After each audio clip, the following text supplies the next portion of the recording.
Все мы знаем, что все слова, все предложения, которыми мы в устной речи либо в письменной речи пользуемся, все они относятся к каким-то частям речи. Вот.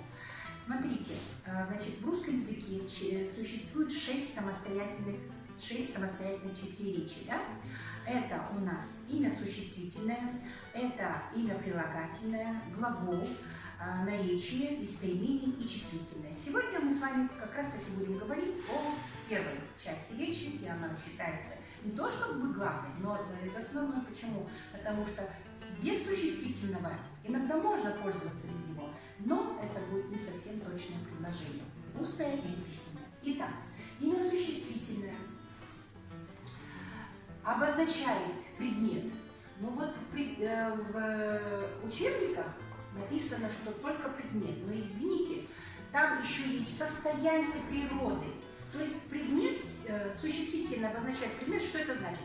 Ваши взоры, куда бы вы ни направили, на какой-то предмет, да, вот он был предмет, это и будет существительное. Скажем, доска, доску мы видим? Видим. Стул мы видим? Видим. Парта, ручка, плакат, все это предметы. Но и я тоже предмет, только одушевленного вида.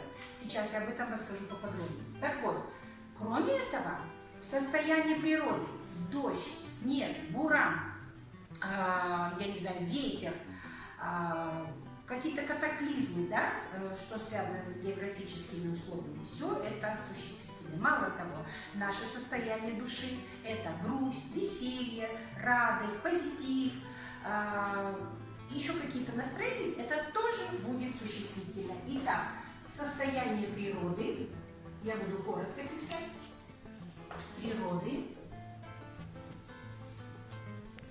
даже характер, характерные какие-то наши признаки, то есть смелость, мужество, трусость, это тоже существительное.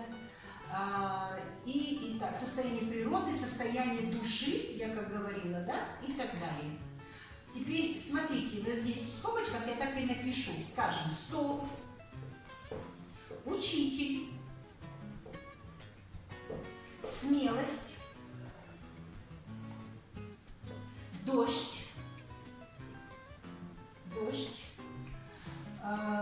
что тут еще, дождь, характер души, грусть, любовь и так далее. Все это имя существительное. Имя существительное отвечает на вопрос «кто» и «что». Все предметы одушевленные, то есть люди, животные, насекомые, но смотрите, все те, которые размножаются продуктивным методом, да, то есть вынашиванием потомства. То бишь, если, например, возьмем дерево, это тоже размножение, да, но там идет веточковая или листовая часть размножается сама по себе. Остальные все живые существа, те, которые продуктивные, то есть, ну извините, роды, да, это все есть живые существа, и они называются в русском языке одушевленными предметами. Неодушевленные предметы – это то, что вообще не двигается, либо размножается, как я сейчас сказала, это деревья, скажем, какие-то растения, комнатные растения туда же. Все это неодушевленные предметы. И отсюда такой вывод. Оказывается, существительное имеет формы единственного множественного числа, роды – это мужской род, женский род и средний род.